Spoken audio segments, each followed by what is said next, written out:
Bienvenidos a nuestra exposición sobre tecnología de microprocesadores para la materia arquitectura de hardware en Unipanamericana en la carrera de ingeniería de telecomunicaciones. Somos Jonah Redondo y Jorge Lozano y aquí comenzamos lo que es la historia de la tecnología dentro de los microprocesadores. Para comenzar, debemos hablar de la historia. Todo comienza cuando Intel fabrica el primer procesador que viene integrado dentro de un chip en 1991. Ese, ese chip fue llamado el 4004. Entre otras unas características que tenía estaba que el procesador tenía alrededor de 2250 transistores y tenía una velocidad de reloj de un 0.1 MHz con un ancho de banda de bus de 4 bits.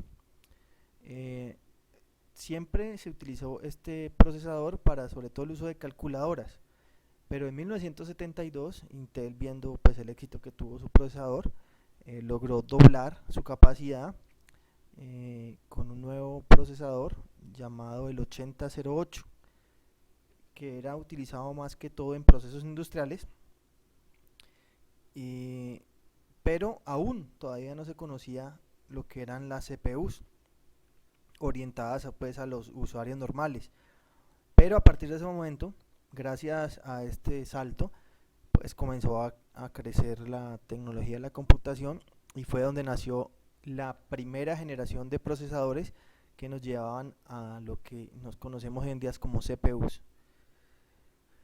La primera generación arranca en 1973 cuando Intel saca al mercado el 8080, un procesador que fue muy útil, que servía para cualquier tipo de operación, funcionaba a 1 MHz con un ancho de banda de bus de 8 bits, lo cual le permitía manejar cerca de 64 kilobytes de RAM. También en esa época nació lo que fue la competencia de Intel por parte de Motorola, sacando su procesador M, el M6800, y Zilog sacó su procesador el Z80. En 1978 Intel crea el 8086. Asimismo Zilog presenta el Z800 y el 6800 de Motorola, pero en realidad el más próspero de todos estos tres fue el de Intel, que llegó a ser la base de los computadores personales de la familia x86, y Motorola pues siguió su camino, que fue los primeros procesadores que utilizó Apple y las plataformas Unix. Después de esto vino la segunda generación, que en 1982 Intel lanza el 8286, donde se aumentaba claramente el rendimiento de la CPU, era muy eficaz y podía ejecutar más de una instrucción por ciclo. Además, se introduce lo que es el modo real de 32 bits. Este procesador fue la base fundamental de que los PCs se volvieran muy populares y comenzamos a ver lo que fue la llegada del DOS. La tercera generación de procesadores la llegamos a conocer en el año 1985, cuando Intel lanza el 80386. Este procesador, además de una velocidad mucho mayor a las anteriores, comenzó a trabajar velocidades entre 16 y 33 MHz y trabajaba con un pipeline de 4 etapas. Además venía en varias presentaciones, que era el 803086DX, por ejemplo, esa era una, del 803086SX. que la diferencia era más que todo su coprocesador matemático, que ayudaba muchísimo a lo que era trabajar con gráficas. También el, el 386SX, esa era la versión económica, mm, pero, pero tenía una ayuda que era una ayuda con un mini procesador que era el 80397, que ayudaba pues a levantar lo que era las gráficas y todo eso. Gracias a esto a este procesador comenzó la era gráfica y amigable de los computadores, comenzó la llegada del Windows, eh, y esto hizo pues que ya se disparara muchísimo la venta de los PCs. La cuarta generación nos sorprende en 1989 con la llegada del 8486 con sus 32 bits de ancho, que mejoró muchísimo lo que fue el juego de instrucciones que venía trabajando Intel en versiones anteriores. Por primera vez se utiliza lo que es la memoria caché L1. Esto hacía que, que estos procesadores fueran el doble de rápidos a un 386, inclusive trabajando a la misma velocidad de reloj. A pesar de que las versiones del 386 como la versión de X y la versión SX eran económicas, el 486 hizo que estas CPUs pues tuvieran una evolución muy grande, haciendo que correr muchos programas, y lo que es mejor, correr los juegos. También Intel sacó varias versiones de este procesador. Era el 486SX, el 486DX, el 486DX2 y el 486DX4. Pero AMD no se quedó atrás. AMD sacó su procesador Cyrix. El Cyrix era un procesador muy parecido en rendimiento al 486, pero pues AMD, como apenas estaba comenzando en el mercado, pues no fue que tuviera mucho éxito, pero con esta tecnología de Cyrix comenzó la competencia entre los procesadores y comenzamos a ver lo que es el surgimiento y el crecimiento de cada uno de ellos. En 1993 comienza lo que es la quinta generación de procesadores, cuando Intel lanza su Pentium. Entre una de las características que tenía el Pentium era que tenía 2 unidades de procesamiento, o sea que podía trabajar en paralelo los pipelines, y lo que podía hacer que se pudieran ejecutar 2 instrucciones por ciclo. Además de esto, pues también llegaron los procesadores de 64 bits y las frecuencias de reloj llegaron hasta 66 MHz. AMD lanza el K5. También tuvo muy poco éxito. El flujo de rendimiento era mucho menor al que tenía el Pentium, y a pesar de que tenía un pipeline de 6 etapas, y pues podría incrementar un poquito su eficiencia en cuanto a cálculo, pero a cálculos de números, pero Intel se los llevaba por los cachos.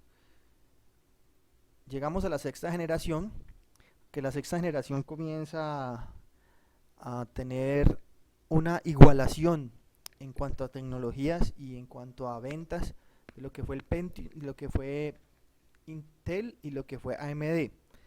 Es la llegada del Pentium Pro, que en 1995 se lanza, pero este Pentium Pro era más bien orientado como al entorno profesional, a servidores y equipos de gama alta. Además utilizaba un pipeline de 14 etapas y un juego de instrucciones que permite el trabajo de multiproceso en placas capaces de alojar 2 o 4 CPUs. O sea que era una arquitectura prácticamente de servidor. Pero Intel en 1996 lanza lo que es el Pentium MMX, que fue un procesador orientado al hogar, donde se le sacaba todo el jugo a lo que era la multimedia. Mm, y comenzaba a llegar a los hogares lo que es el verdadero boom de los computadores multimedia, donde podíamos ver videos, donde podíamos jugar, donde podíamos escuchar música. Eh, con ese éxito del MMX viene lo que es el Pentium 2, que fue lanzado en 1997. El Pentium 2 tuvo una versión Pentium 2 que era pues costosa, donde tenía un procesador muy fuerte, y se venía lo que era el Pentium 2 Celeron, que era una versión económica y reducida, donde tenía un poquito menos de memoria caché y donde tenía eh, un core un core de 128 KB. Pero AMD no se quedó quieto, y AMD, para competir con Pentium MMX, lanzó la tecnología 3D Now, que prácticamente hacía lo mismo, y también lanzó lo que fue el procesador K6 III, para hacerle competencia al Pentium. Este, estos procesadores tuvieron que cambiar completamente su arquitectura como trabajaban anteriormente, pero esto le permitió a lo que fue AMD crecer y llegar a la misma velocidad, inclusive hasta tener mayor rendimiento que lo que tenía Intel. Y esto hizo que la próxima generación de computadores, de procesadores, fuera, eh, fuera una guerra ya total, donde AMD comenzaría a dominar.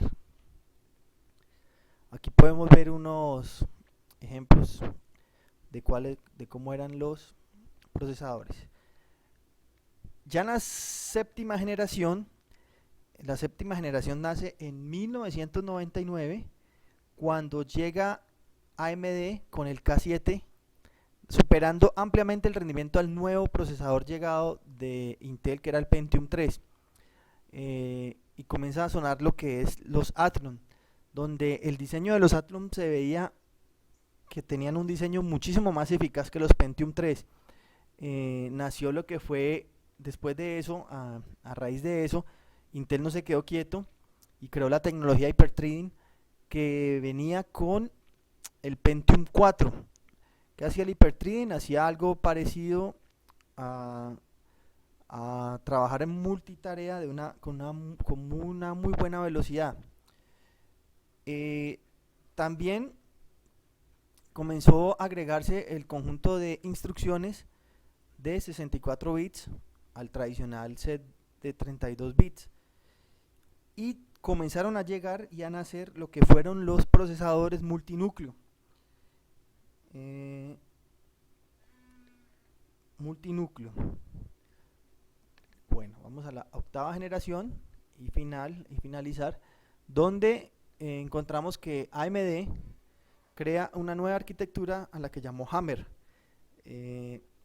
Luego, esta nueva arquitectura hace que los procesadores fueran mucho más veloces, y ya las velocidades de reloj no eran tan importantes como lo que era el caché.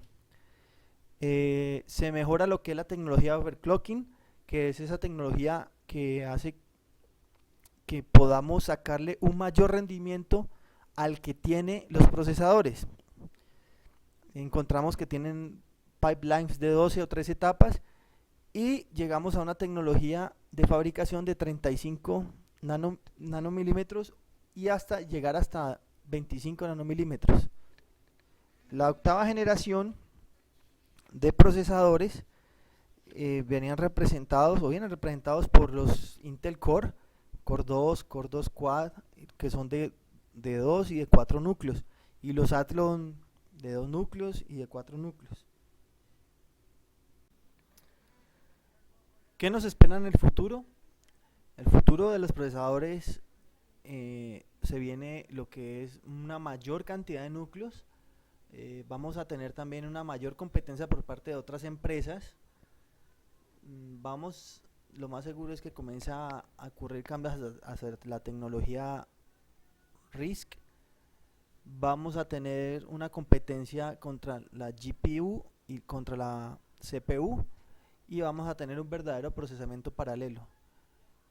Los procesadores van a continuar, llegarán nuevas tecnologías y la historia seguirá en camino. Muchas gracias. Somos Jonas Redondo y Jorge Lozano quien les habló, y muchas gracias por todo. Hasta luego.